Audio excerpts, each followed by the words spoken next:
the Around the NFL podcast. Football is back. Kinda. From the Chris Wessling podcast studio, it's Around the NFL. Dan Hanzus. Heroes, Gregg Rosenthal. Marc Sessler. Week 1 of the preseason in the books. And now I'm going to do my best fireman Ed. Here we go. I'm taking it down. Let's get a lot of silence in the room. Get the whole building silent. Get it silent.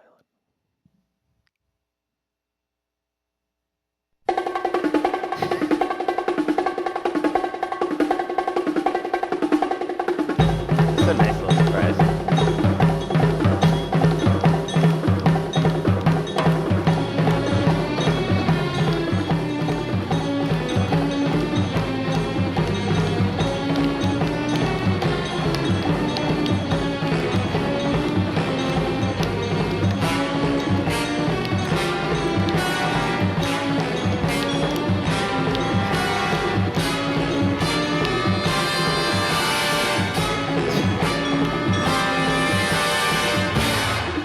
A 60-yard field goal try to close out the half. Tucker got the leg into it. It's long enough. It is good! Justin Tucker from 60! Are you kidding me? Who said the preseason has no juice? The sun goes so hard. Never heard that, those horns. We've never been this deep into the production. Justin Tucker in the first preseason game just drills one from 60. They win by 1 point, the Ravens. 2019 over the defending NFC champion Eagles, and now they've won goddamn near a quarter of 100 games in a row. In the preseason, the greatest streak since Joe DiMaggio. That's how you start the preseason. I love it. They definitively are angling to win these games, and with each victory, it becomes a more impossible record to reach for any other team with the way that the preseason is. Because think about it, also, with one less preseason game every year, it will take that many more years for a team to even get there, and they won't. They won't get there. It's never going to be matched. If it does, you can take me out with a bullet. I'm telling you right now, it never will be. And I also learned something about Justin female Tucker. assassin, best case scenario. Just do the job. But I think the Bills have won like 10 straight or something like that. So No. they're at least, you have 5 more years not of even life close. guaranteed. Yeah, it's like when this streak started, you had children that weren't even born yet. What? That's absolutely true. Harrison wasn't on this planet yet. If an assassin took you out, Mark, from the 6th floor of Amoeba Records in Hollywood. Right. Not here. I thought you were going to say a parking garage. And you look up. Amoeba has been closed for many years. They moved and opened a new location. Yeah. Okay? And it's huge. Hollywood and Vine. From the book depository, you look up your dying breath, because I know what you're thinking. You're saying, oh, that better be like a leggy brunette assassin. Okay. What if it's like That's what I'm thinking, or that's a fat middle-aged guy named Butch? Well, that'd that be takes you out? disappointing. I don't think that's Crushing. That's Even not worse than the death itself would be, that's who got me? Yeah. After all the fantasizing about the female assassin to get a Butch. It would be the wrong way to go. I think the other thing I have wrong is, like, if were I taken out by anyone's bullet, it would not be categorized as an assassination. It would just be a murder. We would call it that because You could. I would appreciate you at least frame it. And then, I would frame it as just because it would have a political undertone, and it would make Greg and I seem more important because we'd say it's connected to the show somehow, and Yes. taking us out and leverage our show. it in any. I won't be here to stop. You'll be a martyr. I'm just yes. imagining the person Great who, with like, is just getting into football, turned on this podcast for the very first time today. The first 2 minutes seemed to be some sort of hallucination that was going on. Don't worry, this And is then a now real it's football assassination talk. because coming up later today, our old buddy, Ross Tucker, former offensive lineman, he wrote a nice piece over there on the 33rdteam.com. got emotional just thinking about having this conversation. It's a website that does that to people. So Ross Tucker, his tiers of offensive lines, and if you don't think that's not vitally important in this sport we call football, you don't know what you're doing. You're paying too much attention to political controversies and assassination attempts and not enough attention to ball. It's one in the trenches, and Ross knows what he's talking about. So he's going to come on, talk about those tiers. But before we get into that, yes, preseason, week 1, it's done. So why don't we just have a little conversation? I think a good way to get into this is and Randy behind the glass today. Eric will be back later in the week, and we'll have some things to catch up with Mr. Roberts, but we'll leave it at that for now. Randy, we're going to talk about who popped and who flopped.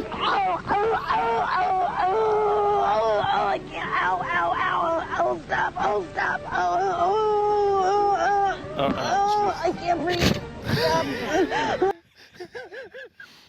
we were workshopping a different name, but we've gone. Right, I thought we were going with who popped and who pooped. That was a big surprise. Listen, there's a couple different routes we could have gone. But then the poop sound effect would have been maybe not for the ears of audience. And that actually was, I think of children. You typically would gamble on the fact that I wouldn't probably weigh in with ideas pre-show when I'm on my way here. You came in with a gem. Yeah, I mean, that just came to me. I said I have to share this with the group. It was getting ha-has on the big old thread. LOLs, big old digital belly laugh. And it just gets, thrown out of the cap. You can still use it. You could use just go rogue. How about next week for the preseason? Because I know you guys. You don't need to have a sound. You don't need to have a sound effect. For this for you if you talk about it. It's probably better. We'll give this you is better without it. This is better without it. No, it's not. We'll do never. We'll do flop. If we have a segment called "Who Popped, Who Pooped," and we're not having some type of poop sound effect, what are we even here for? I agree.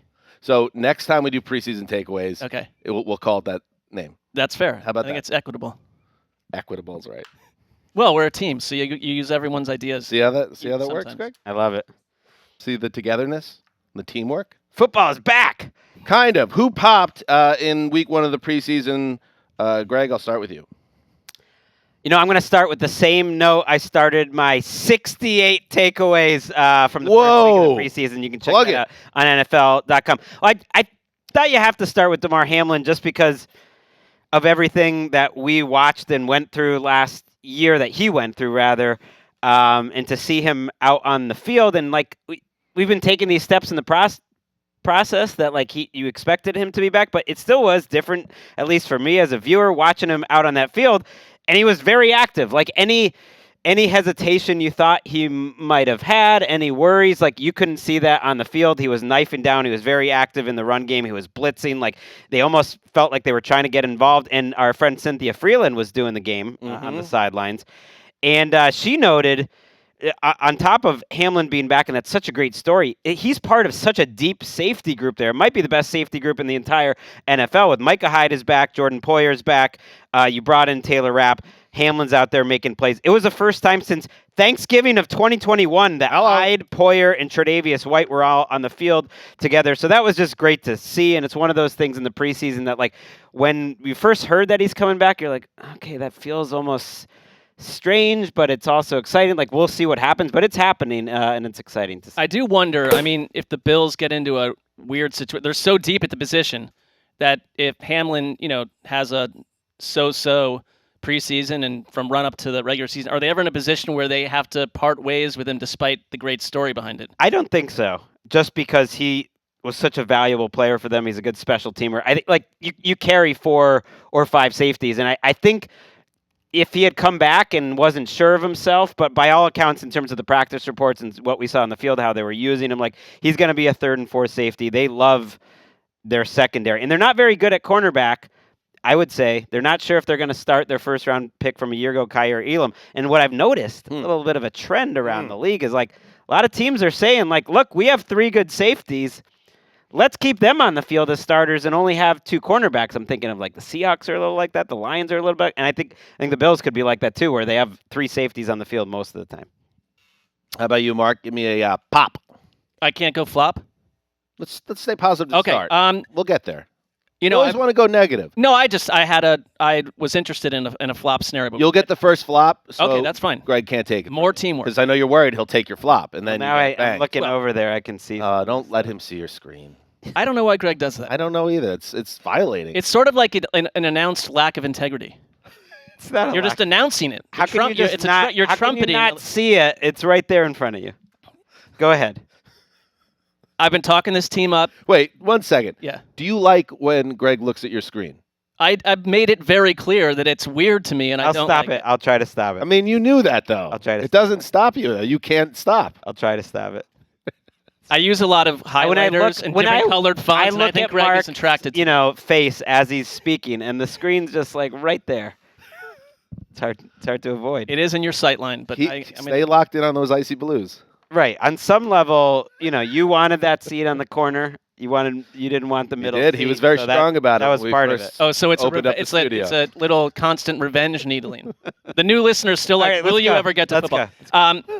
I have been talking this team up. I thought, it was, what would the Steelers look like? I love that they came out with Kenny Pickett. They didn't sit him on the sideline. Goes 6 for 7. I thought he looked very crisp. George Pickens, it took him a little bit of a while last year to get going, but showed a clear chemistry with Pickett. They had an excellent 33-yard touchdown connection. I think Allen Robinson, he played a lot of snaps. I still am suspicious of him as a number 2, but it seems like they want to make that work. But I just thought it was a great sign for the starters to come out. And if you're Kenny Pickett, they've been talking about him in training camp. I guess they said he's thrown 1 interception the whole time. I don't know what that means because that's situational. And he's maybe that means he's been too conservative. He didn't look at that way in this game. I think it's a good sign for Pittsburgh that it looked like a better version of Kenny Pickett than even the end of last year. He might have the most pop.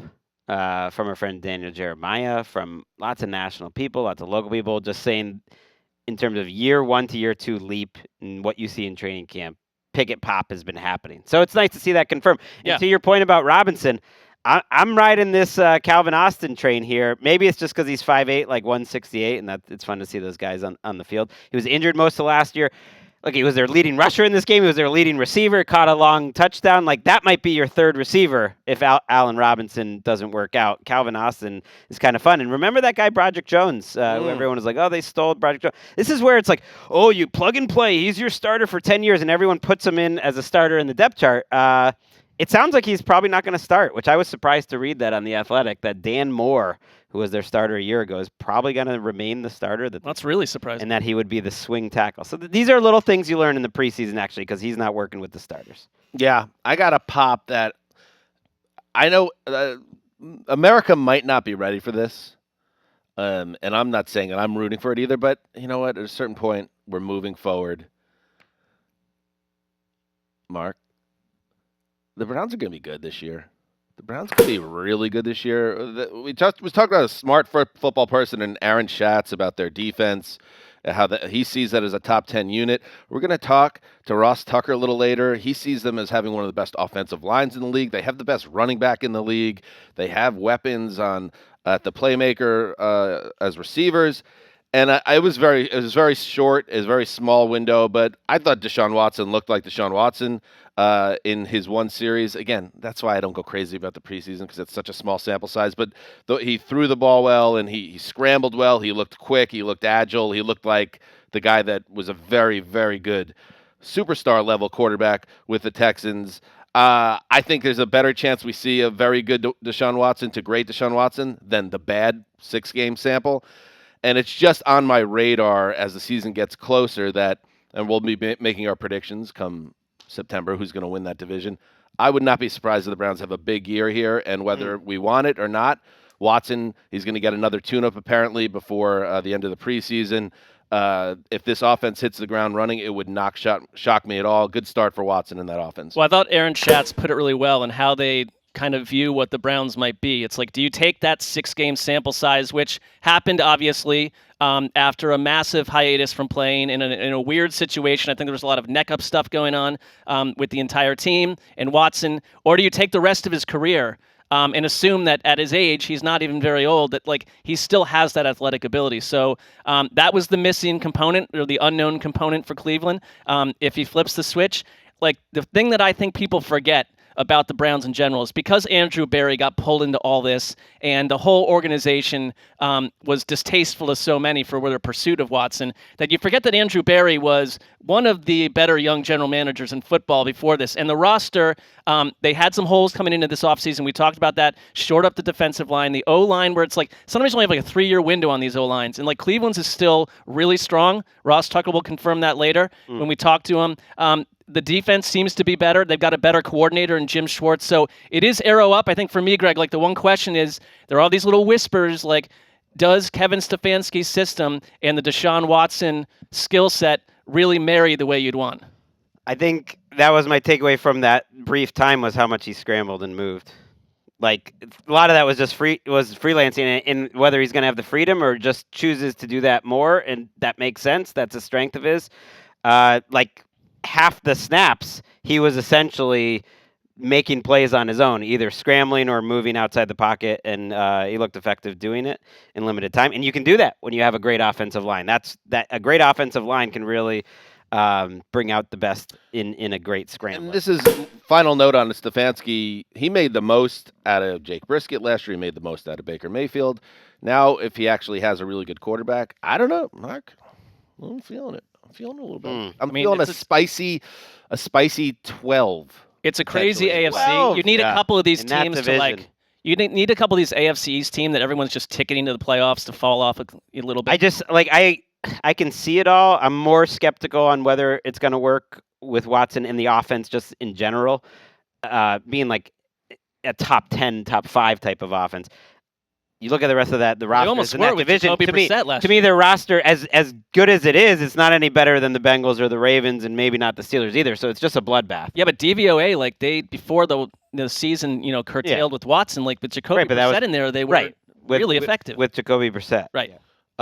Give me a flop, Mark. I mean, I think the one that just is so obvious, and Greg's already perused my screen here, so he knows where I'm going here. But Trey Lance, I mean, I don't know. I don't think Trey talk about fit and I guess that is Trey Lance coming out of that performance. It's all relative, by the way. Everybody calm down. These people didn't really flop. It just rhymes with stop. Right. It does. Well, that's why I'm staying away from any of the rookie quarterback flop situations. Like whatever, first appearance. This is Trey Lance's 3rd season. Now, if you really look at his career, I mean, he barely threw the ball in college, and he's barely thrown the ball over 3 seasons or 2+ seasons in the NFL. And I thought that first March, that 3 and out, where it's like you're just not doing things the way that Kyle Shanahan wants them done. And yes, you can come make some plays later on. He threw a touchdown pass that shouldn't even be called a touchdown. They have a different category where you essentially threw an interception that deflects off a defender in a totally weird way. When you go watch their actual tweeted replay, you have to watch it 14 times to actually see where the ball went. It was like a magic bullet that shot off him into the hands of the Niners tight end for a score. Not a positive grade on a PFF scale, put it that way. They would look right past it, or they would call it essentially just a turnover. Yeah, he had a 37 passing grade, by the way. So he did terrible. I mean, I think the thing is just to me, the processing, just watching him, he just does not look in a system where it feels like you could plug Dan in and he'd get 88 yards passing. Trey Lance still doesn't look comfortable. And I think if anything, they want a good preseason out of him to find out what he is, but maybe to shop him. Sam Darnold came in and with one off season in the Niners offense, probably just a better quarterback, just looked way sharper to me. Can I just say also with this situation, and you could say the same thing about what I was just talking about with the Browns, but of course Kyle Shanahan is going very vanilla with his scheme on offense. He's not using that big brain of his to put his quarterbacks in the position to dominate in the way he will try come week 1. So it makes it hard to make judgments. But yeah, you would think Trey Lance where he is, and the Niners maybe where they are, and do we want to trade this guy if we can? It'd be nice if he lit the opponent up this weekend. They also aren't letting him run though. That's a big part of his game. Their line was brutal in this game. I'm a little worried about the San Francisco offensive line. I know these were these were the backups. So that's a big part of it. They were the backups, but I don't think it's a deep offensive line. I don't think it's a great pass blocking offensive line, but he's never played particularly well in the preseason, Lance. He had a couple moments in the regular season. I think he took 4 sacks and a couple were on him, a couple were on the offensive line, but you just look at him and then you look across the field and it's Aiden O'Connell, who's like a rookie. I'm not giving a pop here, but it was interesting in that game, the contrast and how well O'Connell played. And he was probably one of the few rookie quarterbacks that was that comfortable. But then you think, like, who's played way more football in his life? Aiden O'Connell or Trey Lance? Like, it's Aiden O'Connell. Right. It's the guy in college that was starting 12 games a year at Purdue and is probably the same age because half the rookies, it feels like, because of COVID are like 25 years old. I don't know what Aiden O'Connell's age was, but like it's a little concerning. The most concerning thing about the whole Lance performance was actually Kyle Shanahan spending like a minute after the game explaining why he really liked that touchdown throw. Oh. Because he thought he ultimately made the right, that he went for it, that he made the right read, that it came open late, and that he pulled the trigger. And I think that's Lance's problem is he's not making quick decisions, right. He's not pulling the trigger. And that actually the decision was okay.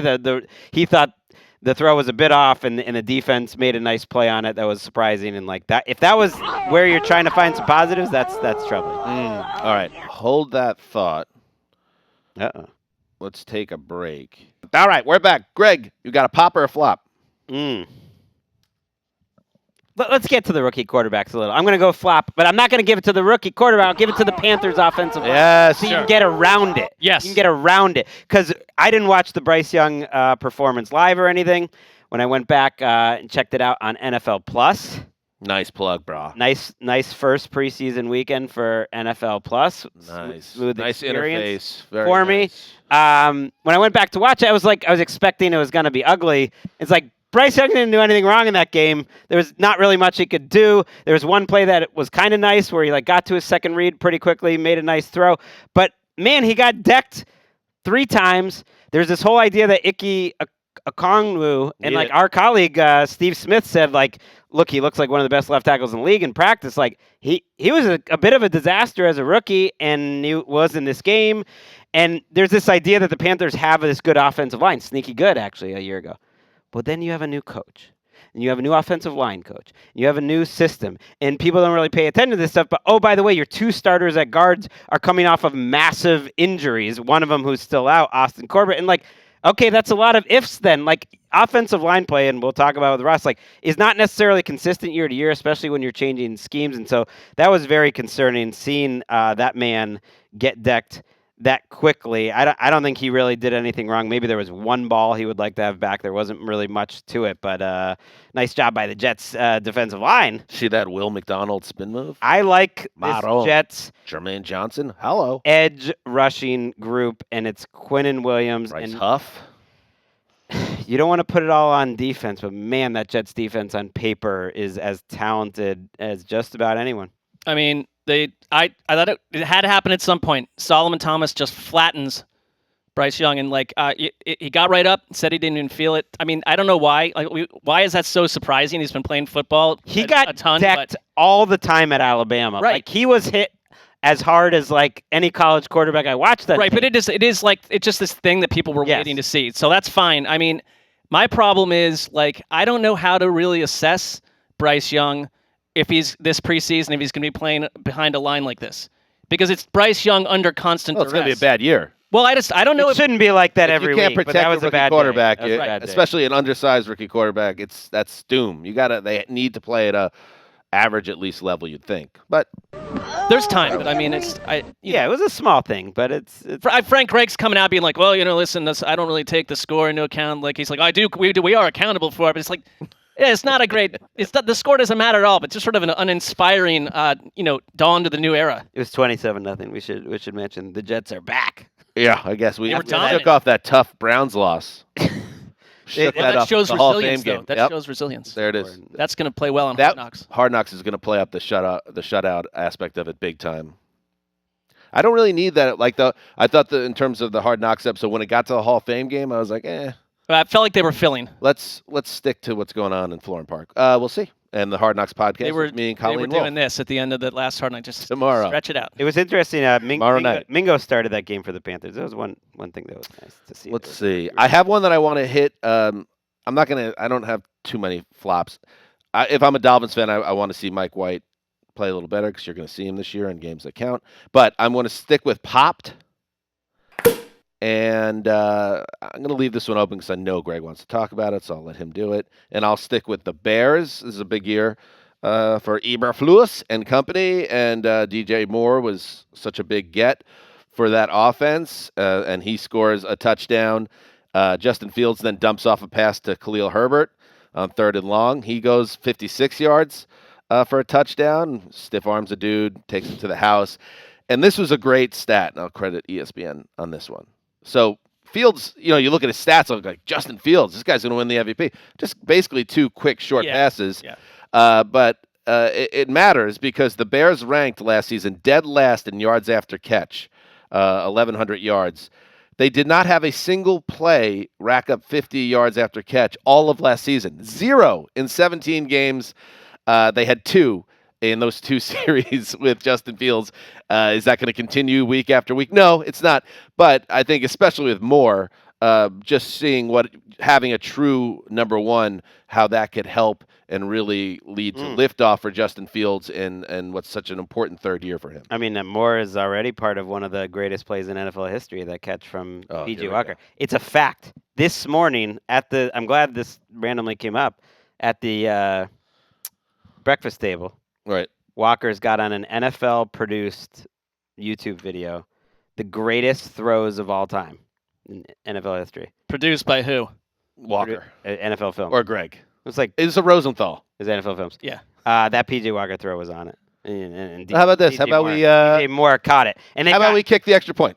Yeah. All right. I mean, then we that can was, talk about what a great win it was. I mean, they had there was probably 125 throws on this thing, but it was one of them. In fairness, DJ Moore took his helmet off, making the extra point 47 yards. That was stupid. You should be allowed to take your helmet. That's That rule comes and goes. They're they choose it when they want to. They also have a healthy Darnell Mooney, which is nice. I think Herbert's a nice player. I think there was this thought that Roshan Johnson comes in, the rookie. This is where you watch the snaps. Herbert gets all the snaps with the starters. Roshan Johnson, who had a nice run, is playing pretty deep with the 3rd teamers in the second half. So just a little fantasy nug there. all right. Mark, go ahead. Pop or flop? I'm going to go pop. Oh, good for you. Yeah, I think I was at the Chargers game, and last year the Chargers struggled to run. Oh, king of the castle, king of the castle. Costs like $14 to go. That's fine.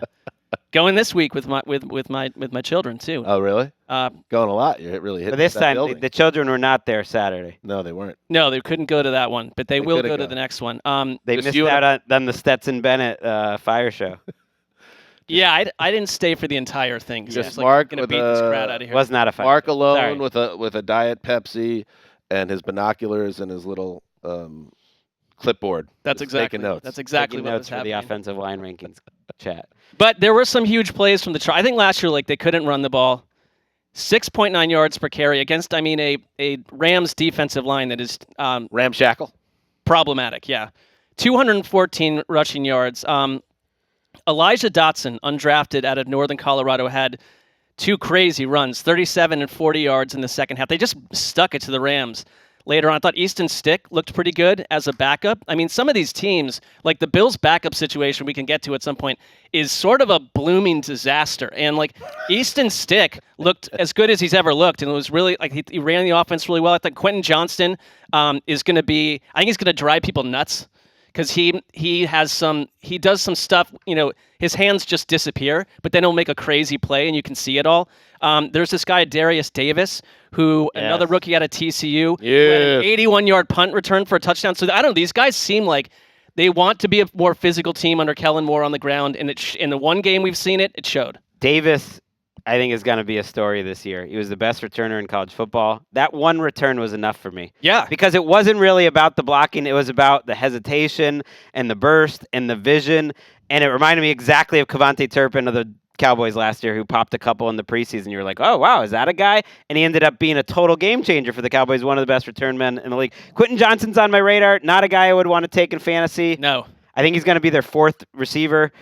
You couldn't hear this because you were at the game, but Dan Fouts, doing the coverage, was like, Johnston's, he had a couple drops early in this game, 2 drops. He was just like, he's had a rough training camp because of those drops. And it's like, oh, wait, That's the first negative thing I've heard any announcer say about anyone on the team that they're covering It's this bad. entire weekend, because they're all working for the team, and you never heard it. And it's like, I'm going to file that away. He's probably wide receiver 4 there behind Palmer. If the guy's saying that and he's getting paid by the team, right? These guys for the preseason coverage, the guy has to look pretty bad. Although he is explosive. You could see he's getting open. I think it's just hot and cold. And he had a great touchdown. He could be a red zone guy, but not.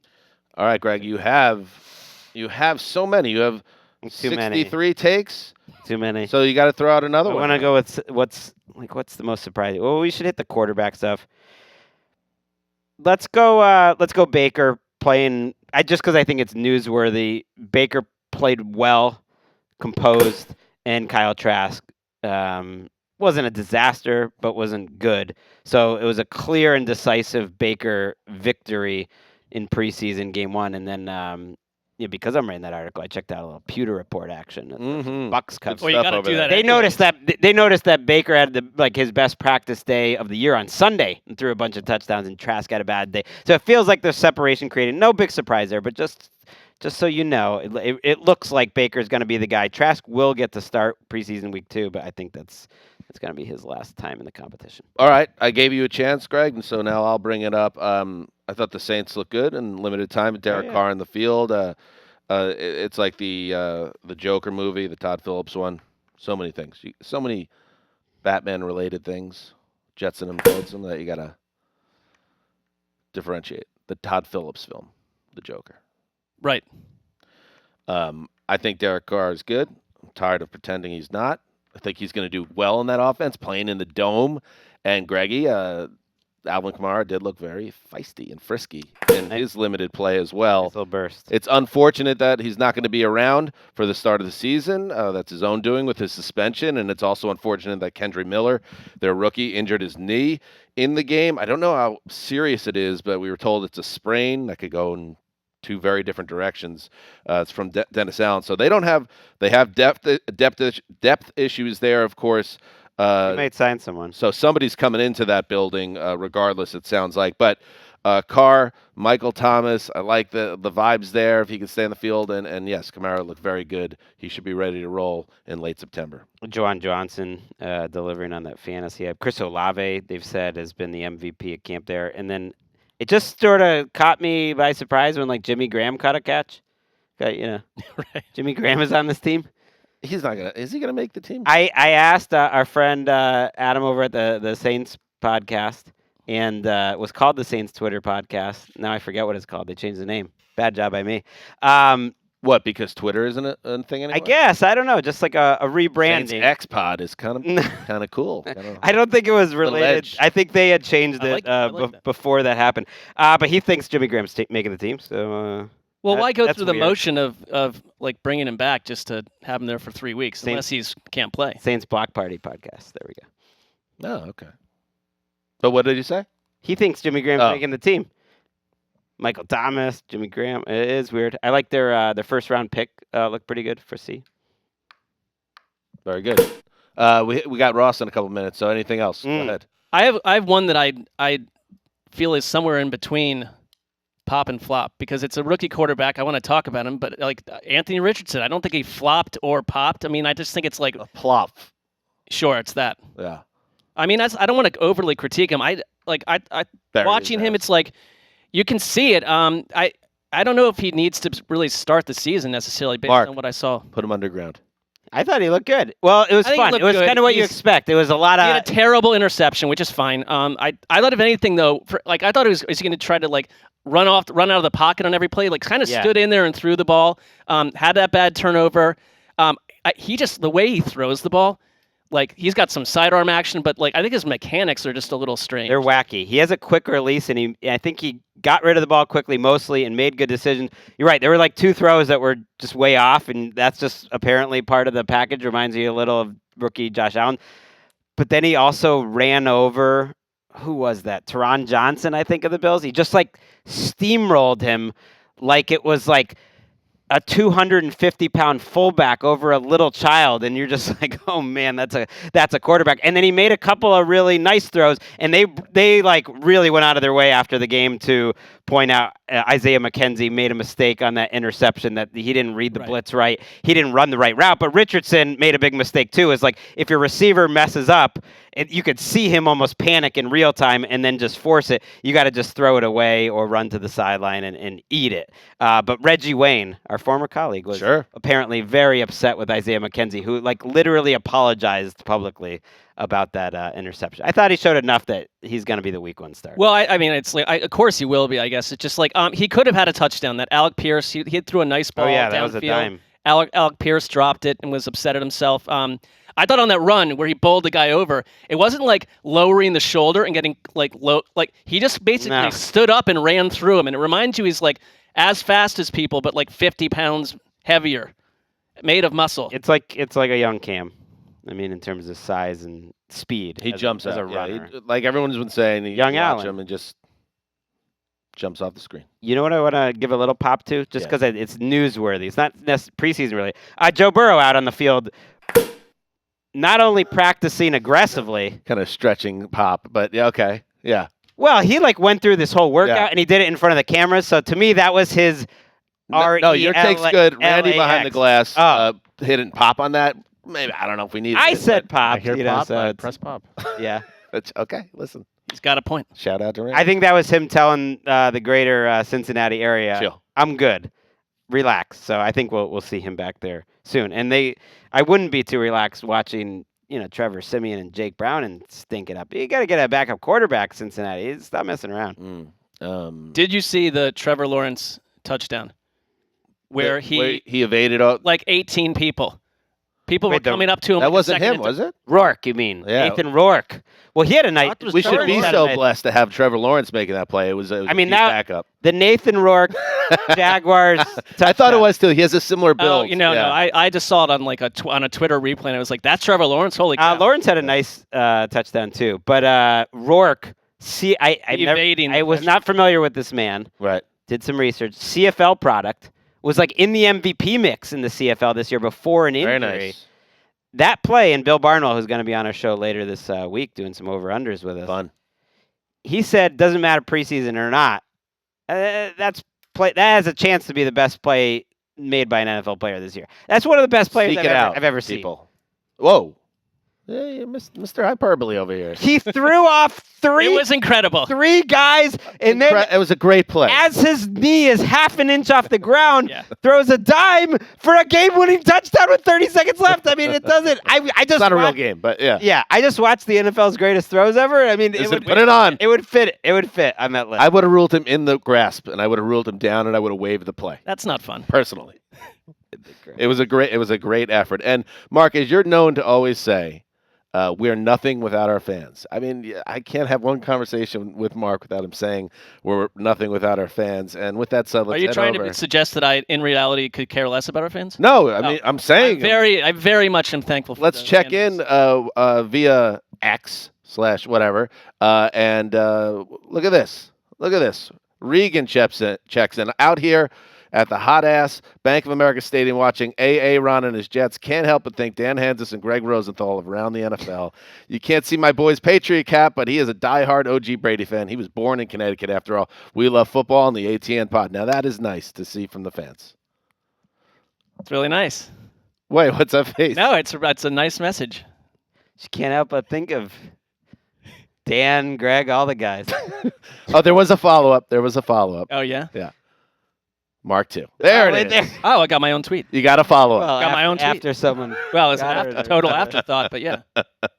I know what I think I know what she's attempting to do. Thank you, Dan. I don't think she was attempting. I don't know. It was I think it was Jets to try to walk, to try to save her. Jets, Dan, and then her son, Patriots hat. So there was like a connection. So I was organically left out. That's no problem at all. Regan, if you're listening, just know this will live inside. I'll be sleeping. I'll be tracking this heavily up. He's not sleeping this week. All right. Let's move right along. I think we have a guest. We do. hit the music. Mm.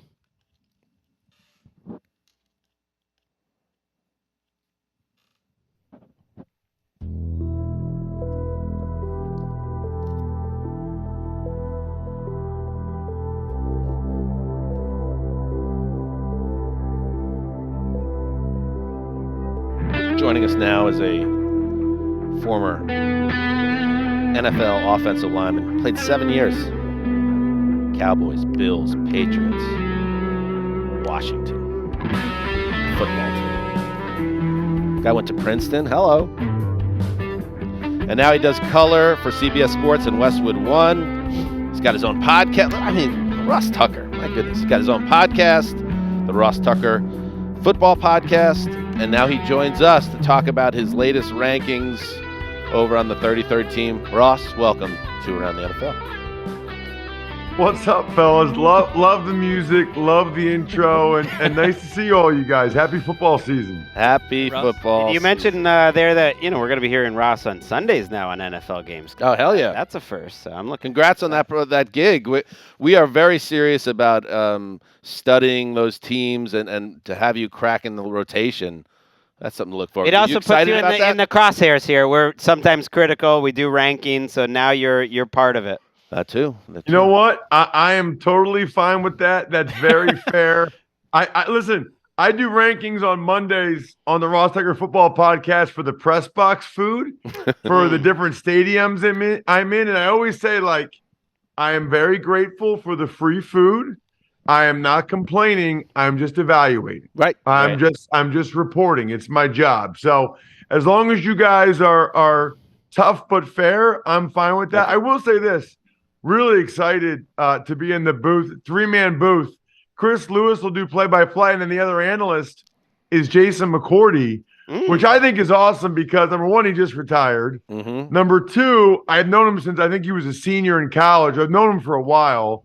And then I also have always kind of thought, guys, that the ideal booth is a guy like Jason who played corner or receiver and is really an expert in coverages, coverage techniques, route combinations, all that stuff, with a guy like me that is really an expert in the front seven stuff, O-line, D-line. Because it's really, you're not going to really find an offensive lineman or defensive lineman that really is an expert when it comes to wide receiver DB stuff. So I kind of feel like hopefully we'll have the best of both worlds. Do you feel like when in a 3-man booth, you got to kind of, elbow them out to get your comment in there sometimes? There's sort of an extra human being in there.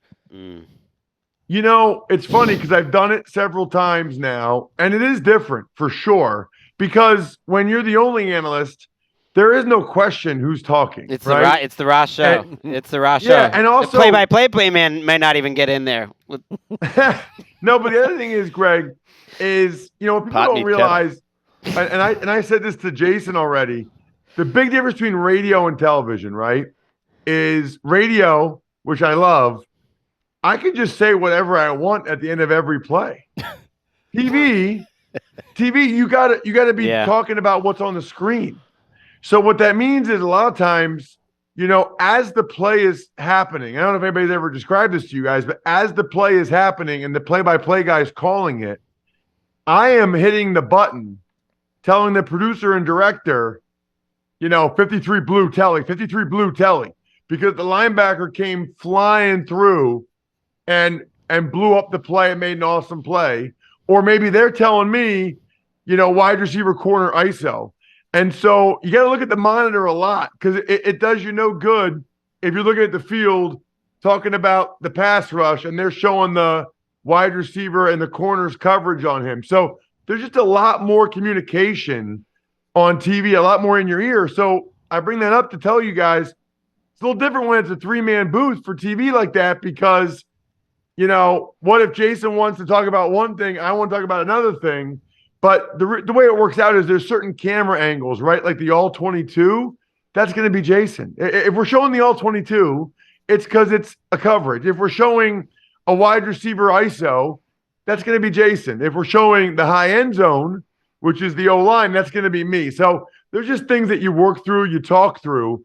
but there's just a lot more involved with TV stuff than the radio. I know, and that's sometimes, and we're guilty of this as well. And you think about infamous booths like, Witten's run there, and Booger, and Greg, you've had it out with some people in the past, and guy flubs one thing or some type of error like that, and we're all killing him, but you don't really realize what's going on and how much work it is. I have a lot of respect for that job and what you're doing, Ross. Good luck to you. Transition. Thank you. I'll give you guys. I'll give you guys one quick story. Right. Whole transition back to Tucker. One quick story. Saturday night. Yeah. I did the Ravens-Eagles preseason game. I do the preseason games for the Eagles, and the quarterback for the Ravens, I can't remember if it was Josh Johnson, who I didn't even know was on the Ravens again, or Tyler Huntley, who I saw your tweet, Greg, about him playing in the second half, which is beyond interesting to me. But one of them, rolled out to the right, threw the ball, and just kind of had to throw the ball away, right? Well, the producer says, or maybe I said, I don't know, but let's show the coverage because there's nowhere to go with the ball. And then so I showed the coverage, nowhere to go with the ball. I looked down at my phone during the commercial break, and somebody was like, the reason why he rolled to the right was there was great pressure from Kentavia Street. You didn't even mention it. All you talked about was the coverage. Be better. Oh, no. Who sent that? Contavious. It wasn't dad. Greg, but somebody. I mean, it's just so funny though, because if the producer says we're going to show the coverage replay, then I'm talking about the coverage replay. I'm not talking about Kentavia Street, chasing the quarterback as the other side. Like, I don't know if that was Kentavious' agent or like his uncle, but it's just hilarious to me. Like, be better. They don't realize that we don't really always have a say in. I hate be better. Yeah. By the way, if we could declare a moratorium on be better, let's stop. That sucks. Be better. Never do be better. It's so condescending and snide, and it's just like, let's lose it. Get fired into the sun. Be better. Be better. There's no be better. Tyler Huntley, by the way, might not make that team because just the way John Harbaugh's talking, I just feel like they've been trying to replace him all offseason. They played Josh Johnson ahead of him, but then again, he kept that 24-game winning streak going by playing quarter of 100 games straight. Let's talk O-lines. Yes, let's do it. So, Ross, great stuff over on the 33rdteam.com. You break down your offensive line rankings into 5 tiers: elite, above average, average, below average, and poor. You could see where Ross has your team and get mad at him accordingly. Elite tier: Eagles, Lions, and the Cleveland Browns. And that kind of connects with a point I was making earlier in the show, Ross, about how the Browns just seem to have a lot of things lined up well. We know about the Eagles and Lions and what they were able to put together last year. Browns surprised me to be this high in this exercise. And you know what's funny, too? Just looking at this, and we'll talk about the elite, obviously, and I know we'll get to the ones below. If you think about it, guys, you really just – if you have poor, you have no shot. And if you're below average, you probably don't have much of a chance. Whereas it's great to be elite for sure or above average. But even if you have an average O-line, you probably can get stuff done. You really just can't be below average and poor. But we have seen the resurgence in Philadelphia last year and in Detroit. I think you could argue that they were both almost led by their offensive lines, right? I mean, both quarterbacks played probably much better than anybody thought they would. I mean, nobody thought Hurts would be second in the MVP voting. And then Goff, I thought that was maybe the best year he's ever had, maybe at least other than the 1 year in LA. And I think they were led by the offensive lines. And so, when I look at this list of the elite teams, my thing is if Deshaun Watson can't play at a high level in Cleveland this year, then that's kind of a Deshaun Watson thing. I mean, I'm still fascinated, by the way, by the fact that guy was considered a top 5 quarterback the last full year he played in 2020 when the Texans went 4-12. I mean, is that the worst record any team has ever had when their quarterback had unanimous, quote-unquote, top 5 play? I mean, I would have thought it's impossible to have a quarterback, be top 5 in the NFL. And everybody agreed with it. And the team goes 4-12. How do you even do that? I don't know. I want to go look where we had. I mean, maybe Archie Manning or something like that. But Yeah. You're right. It's pretty rare. I want to ask you about the Eagles real quick. They have Cam Jurgens, who's going to move to right guard there, and you mentioned in your piece that he's essentially just been a center. But you must have immense faith in the development, the coaching in Philadelphia. Obviously, they pour so many resources into both lines, and it is the heart and soul of that team. But to go from center to play guard, is it you played it? Is the position switch kind of like no problem for some guys, or is it like a wait and see how this works?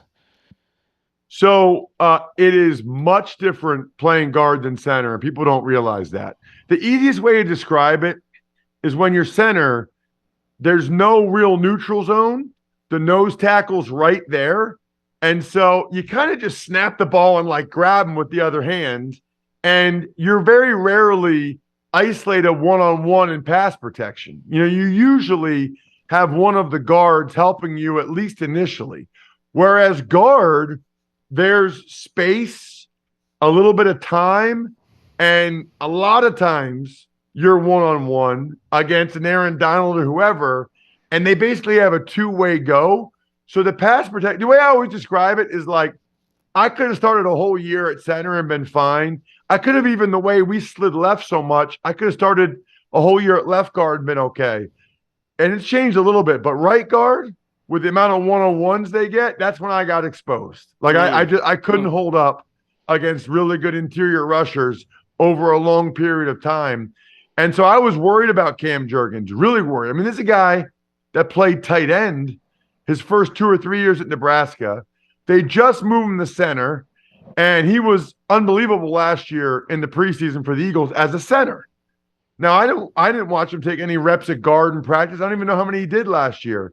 But I've been at training camp a couple times because I had, Mark, to your point, I had major concerns about that. Sayamalu's good. Sayamalu gets overshadowed because he's in between probably two Hall of Famers in Kelsey and Lane Johnson. But Sayamalu was good. But I've been to enough practices now. Cam Jurgens is good. Like, to answer your question, Mark, he's one of those guys that it just worked for him right away. Some guy, I've seen multiple teams I've been on where they will like try to move a tackle to guard and have him be the starter at guard, and it was a disaster. 2002 Washington, 2007 Washington.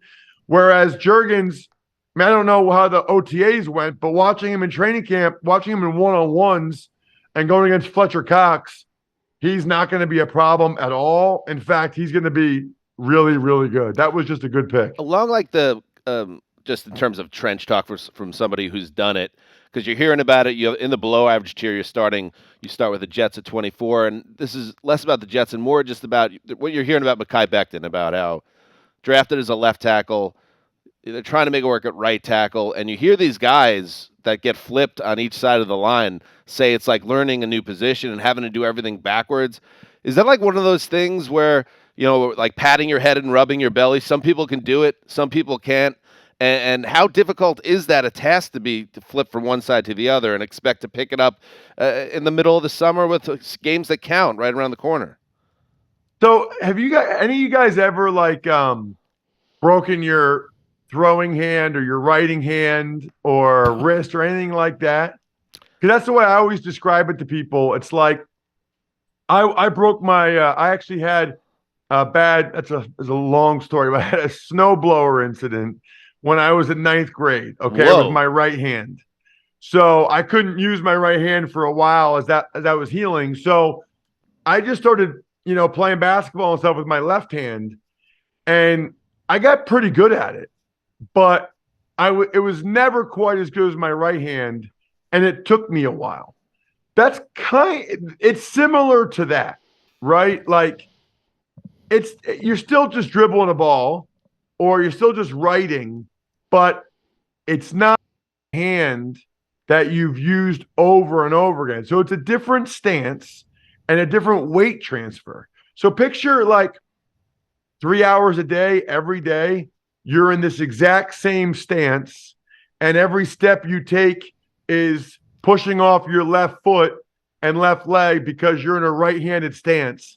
And then all of a sudden they have you switch and go to left, and for 3 years, you were in this one stance. Think about the hours you put in, and now they put you, and you have to put. Now you're pushing off your right. Now you're using your right hand, your inside hand. Some guys, it happens faster than others. You absolutely can do it, and if you're a guy like I was, your job is to be able to do it either side at a moment's notice. That's what you practice. You practice actually both. But it's the guys like Becton that have only ever done one that when they have to switch to the other, it's like they're writing with their opposite hand. And you can probably get it done to the point where people can read what you're writing, but it's not going to be like a handwriting masterpiece, that's for sure. If you flipped me and Sessler right now, I would have a panic attack. Just where you're sitting. Yeah. Right. Well, no, but we've been sitting in the same place for like 9 or 10 years. To your point, Ross, You can't play left host. I want to get to the teams at the bottom of the list at some point, but I do want to ask you about two at the bottom of the top 10: Chargers, Packers. Two teams I'm kind of mentally circling that could exceed expectations. Chargers. I might be doing this for about the 15th straight year.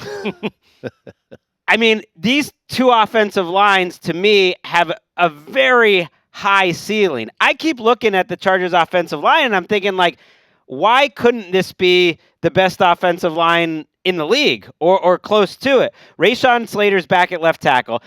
People might remember Zion Johnson. They drafted in the first round last year. They're moving him back to his natural position at left tackle. They really found something in Jamari Salyer. And you pointed out, Ross, maybe it's not easy for him to go from left tackle to right guard, but he's now going to be in their starting lineup at right guard. They have a great center in Lindsley. Those are four really good players, and the Packers are kind of similar to me, too. If Bakhtiari's healthy, you have Bakhtiari, Jenkins. They have a second-year player, Zach Tom, which looks great. Like, am I wrong to think that this Chargers offensive line, especially new offensive coordinator, but the same line coach, like, could be really dynamic, and it's such a change from what it's been 2, 3, 4 years ago in Los Angeles? Not at all. I think they have a really good chance to be a top 5 O-line. If Salyer can play at right guard the way I think he will after the way he played at left tackle last year, in a weird way, Greg, it's almost like a blessing in disguise for this season that Slater was hurt last season because it allowed them to discover that Salyer is a good player.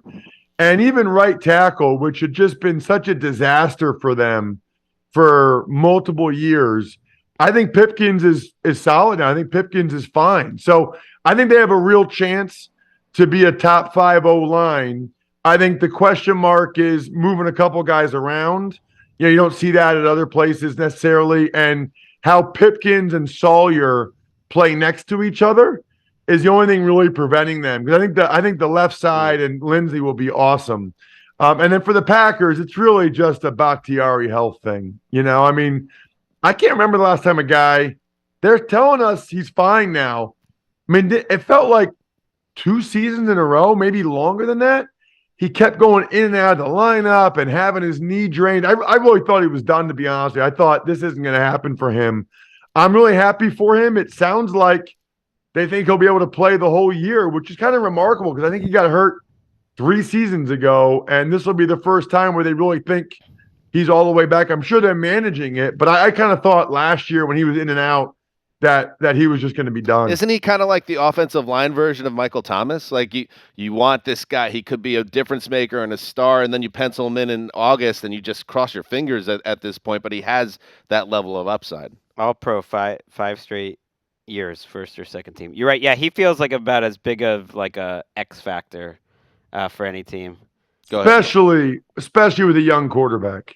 Because also then if he can't play, they got to move a bunch of guys around. I mean, I don't know if they'll put Elton Jenkins out there, who I think is a really good player. I can't believe DJ Reader said he never heard of him. Elton Jenkins is awesome. That just goes to show you most of the time these guys don't care.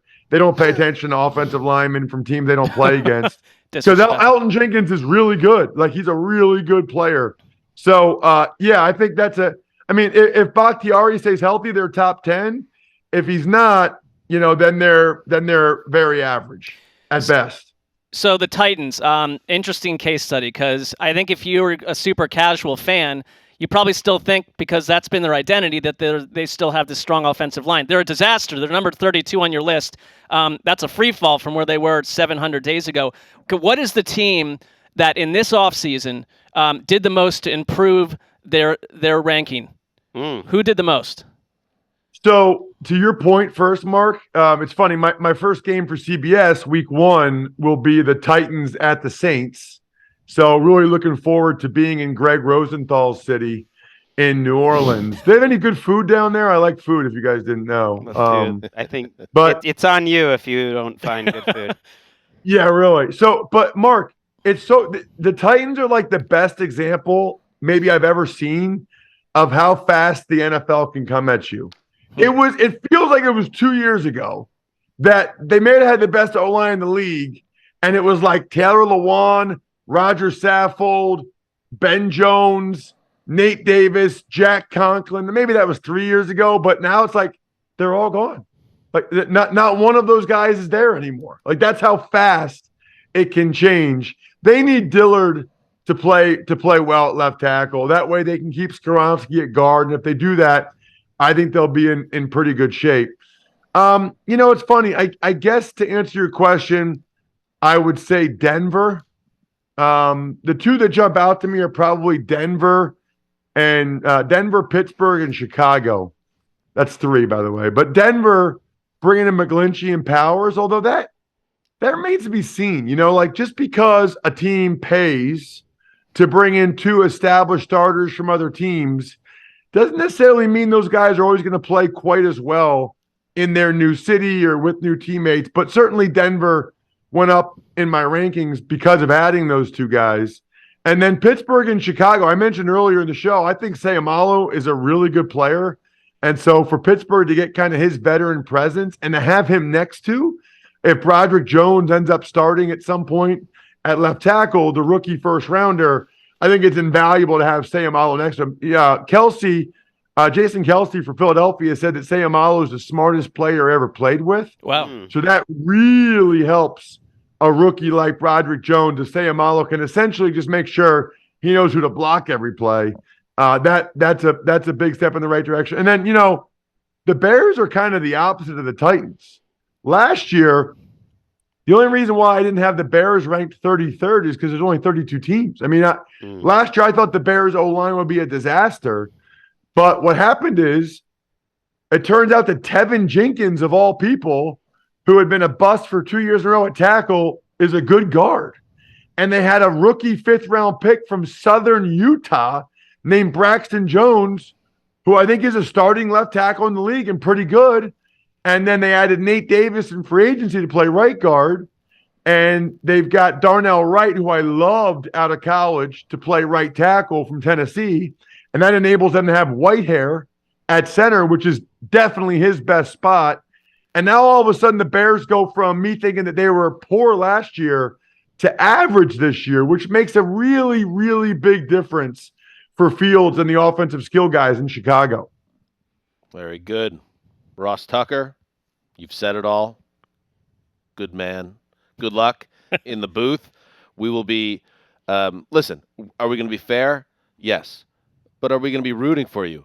Yes. Absolutely. When it comes to time to really measuring what's going on in that booth. And let's tease it this way. And again, check out Ross, the Ross Tucker Football Podcast, and everywhere else. Next time you're on the show, Ross, snowblower incident. That's how we lead. Oh, yeah, it's a bad story, but I'm happy to tell it. Yeah. The mystery of it might be better, but we'll just tease it that Maybe way. we'll always tease every Ross appearance going forward with the snowblower Next incident, time but we'll never hit it. actually Right. hit it. That's the plan. Ross, thanks, bud. Thanks, Ross. Thank you. Hey, thank you guys for having me. Great seeing you guys. Keep up the great work. Thanks, pal. Thanks.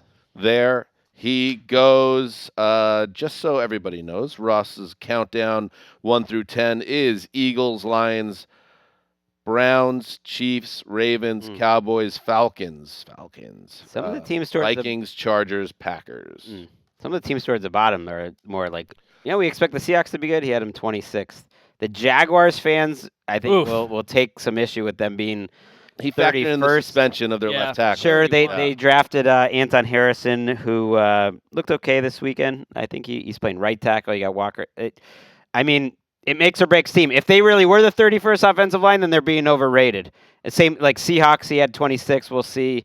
Jets, we've talked about those concerns. The 49ers, I mentioned them. I don't think it's the best Shanahan. It might be the worst line they've had since he's been there. The below average tier and down is Jets, Giants, Seahawks, Bucks, Cardinals, and then starting with the poor tier, which he also called Ross the no chance tier.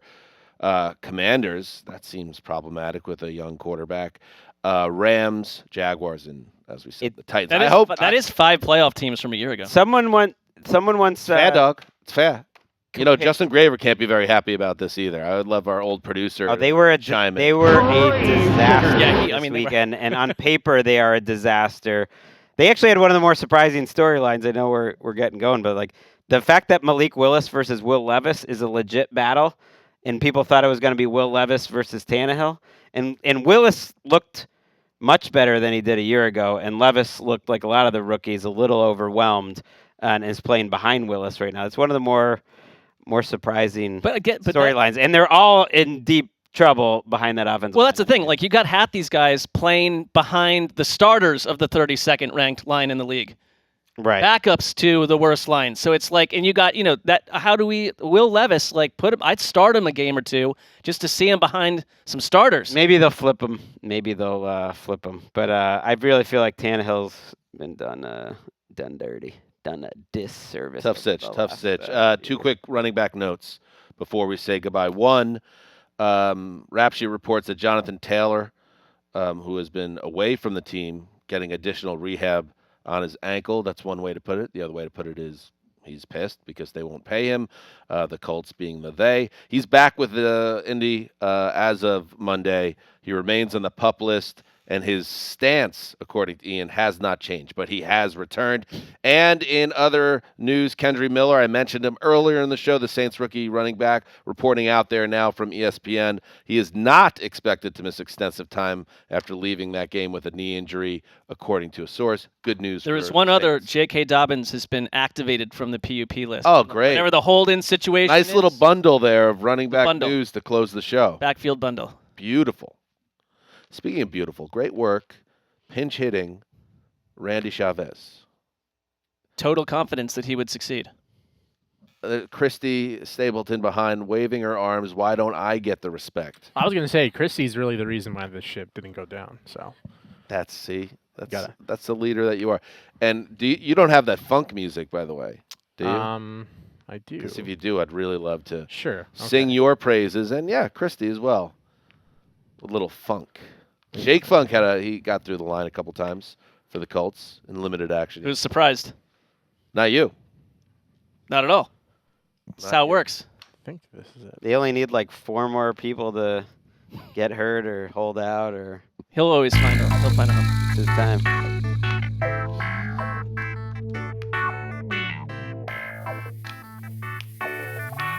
Yeah. All right. Thank you, Randy and Christy. Holding it down. We'll be back. Let's keep this. Let's play out with this. We'll be back on Wednesday, the 3 of us, with another program. Not just any program. The 47th annual Fantasy Extravaganza with special guests. We will get you ready for your fantasy draft. Hell or high water. This is one you don't want to tell your friends about. Right. You get that edge up on them. Right. But that would affect our metrics slightly, so tell everyone. I don't know. I'm a little torn because I do want our diehard listeners to do the best. Right. But the Fantasy Extravaganza is back on Wednesday. And, of course, tomorrow, Colleen and I are back with Hard Knocks Recap Episode 2 immediately after the West Coast airing of that NFL Films HBO joint. Anything else, Greggy? I think that's it. Till tomorrow, heed the call. Turn this up on my earphones.